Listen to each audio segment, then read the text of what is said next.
అందరికీ నమస్కారం. తెలుగుదేశం పార్టీ ఎమ్మెల్యేలకు సర్వేల భయం పట్టుకుందా? ఏ నియోజకవర్గంలో ఎమ్మెల్యేకి ఎంత ప్లస్ ఉంది, ఎంత మైనస్ ఉంది అనేది మరి అధినేత చంద్రబాబు నాయుడు దగ్గరికి ఆ సర్వేలు చేరాయా? రాష్ట్ర వ్యాప్తంగా కూడా 46 మంది ఎమ్మెల్యేలకు క్లాస్ పీకుతున్నట్లుగా కూడా తెలుస్తా ఉంది టెలికాన్ఫరెన్స్ ద్వారా.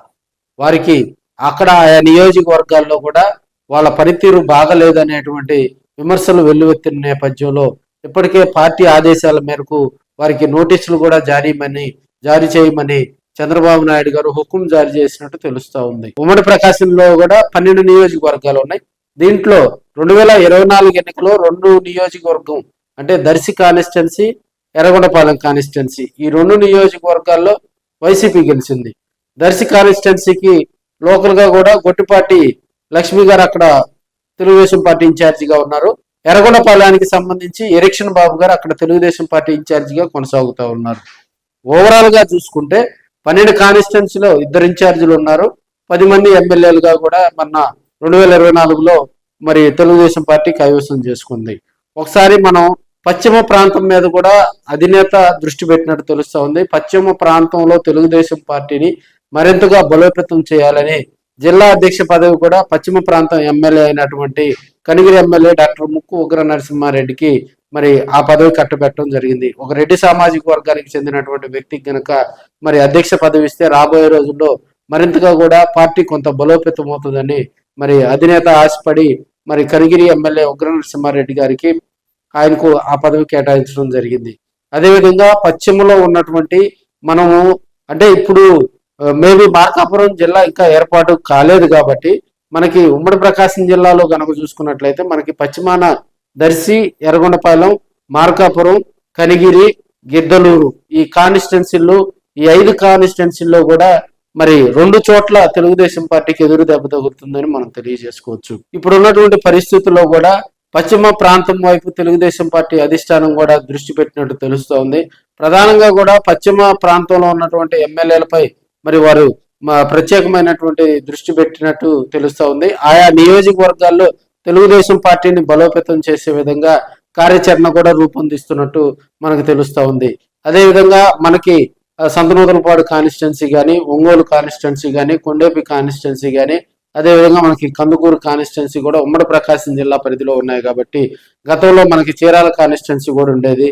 అదేవిధంగా పర్చూరు కాన్స్టిట్యున్సీ, అద్దంకి కాన్స్టిట్యున్సీలు ఇవన్నీ కూడా మరి ఉమ్మడి ప్రకాశం జిల్లాలోనే గతంలో మరి ఆ ప్రాతిపదికన కనుక చూసుకున్నట్లయితే ఇటువైపు చూసినట్లయితే మరో 2 ఎమ్మెల్యేలు రెడ్ జోన్ లో ఉన్నట్టుగా కూడా తెలుస్తా ఉంది. ఇది తెలుగుదేశం పార్టీకి ఏడాది పాలన పూర్తయిన తర్వాత కూడా చంద్రబాబు నాయుడు గారు సీక్రెట్ సర్వే చేయించినట్టు తెలుస్తా ఉంది.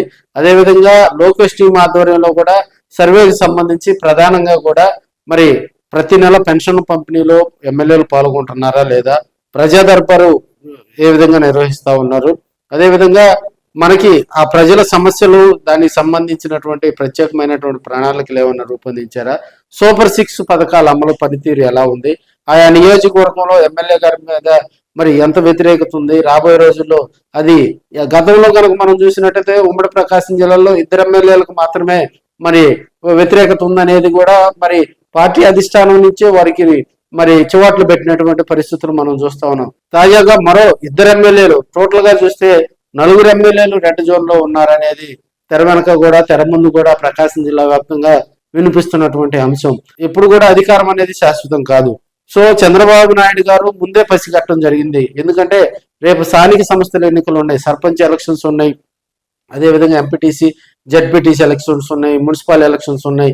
వీటన్నిటిని బేరీజ్ వేసుకొని కూడా క్యాడర్ అయితే ఇప్పుడు ఉన్నటువంటి పరిస్థితుల్లో ఎమ్మెల్యేల పనితీరు పట్ల తెలుగుదేశం పార్టీ క్యాడర్ సంతృప్తిగా ఉందా, ఎమ్మెల్యేలు క్యాడర్కు మరి వారు ఆశపడినటువంటి పనులు చేస్తున్నారా లేదా, అదేవిధంగా లోకల్ గా ఉన్నటువంటి మరి తెలుగుదేశం పార్టీ జెండా మోసినటువంటి కార్యకర్తలకు న్యాయం జరుగుతుందా లేదా అనేవి కూడా సర్వేలో ప్రామాణికంగా తీసుకొని ప్రస్తుతం కొంతమంది తెలుగుదేశం పార్టీలో ఉన్నటువంటి సెకండ్ గ్రేడ్ లీడర్షిప్ల దగ్గర కూడా మరి వారికి సంబంధించి 9 నుంచి 15 ప్రశ్నలకు సమాధానాలు కూడా ఆ సర్వే టీం వచ్చేసి ఇప్పటికే కొన్ని పార్టీ కార్యాలయాల్లో సీక్రెట్ గా కూడా లోకల్ ఎమ్మెల్యేకి తెలియకుండా మరి సర్వే టీములు వచ్చి ఆ సర్వేలు చేసుకొని దానికి సంబంధించినటువంటి ప్రణాళిక, దానికి సంబంధించినటువంటి రిపోర్ట్లన్నీ కూడా మరి అధినేత మరి లోకేష్ గారు చంద్రబాబు నాయుడు గారి దగ్గరికి తీసుకెళ్ళినట్టు తెలుస్తుంది. అదేవిధంగా రాబోయే రోజుల్లో కూడా మెయిన్ గా ఈ సంక్షేమం అభివృద్ధి కార్యక్రమాలు ప్రజల్లోకి తీసుకెళ్లాలి.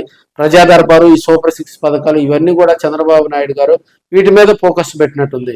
ఎక్కడైతే ఎమ్మెల్యేల పనితీరు బాగలేదో, ఎమ్మెల్యేల మీద వస్తున్నటువంటి వ్యతిరేకత, అదేవిధంగా ఆయా కాన్స్టిట్యున్సీలో ఇసుక, అదేవిధంగా మట్టి, ఇతర లెక్కరు, అదేవిధంగా రేషను తదితర వీటికి సంబంధించి మరి కొంతమంది అటు వైసీపీ నాయకులు కానీ, అదేవిధంగా ఇతర నాయకులు కానీ జోరుగా ఎక్కడైతే సోషల్ మీడియాలో కానీ, ప్రింట్ మీడియా అండ్ ఎలక్ట్రానిక్ మీడియాలో ఒక ఎమ్మెల్యేపై ఏదైనా కూడా ఒక సందేశనాత్మకమైనటువంటి కథనం కనుక వస్తే గా కూడా పార్టీ కార్యాలయం నుంచి రెస్పాండ్ అయ్యి దానికి సంబంధించినటువంటి వివరాలను కూడా మరి లోకేష్ బాబు దృష్టికి, అదేవిధంగా చంద్రబాబు నాయుడు గారి దృష్టికి సర్వే టీము తీసుకెళ్లి అక్కడ జరుగుతున్నటువంటి నిజాలను కూడా నిర్ధారణ చేసే పనిలో ఈ సర్వే బృందాలు ఎమ్మెల్యేలకు నిద్రలేని రాత్రులు చేస్తున్నాయని కూడా బాహటంగానే వినిపిస్తున్నటువంటి పరిస్థితులు మనం చూస్తూ ఉన్నాం.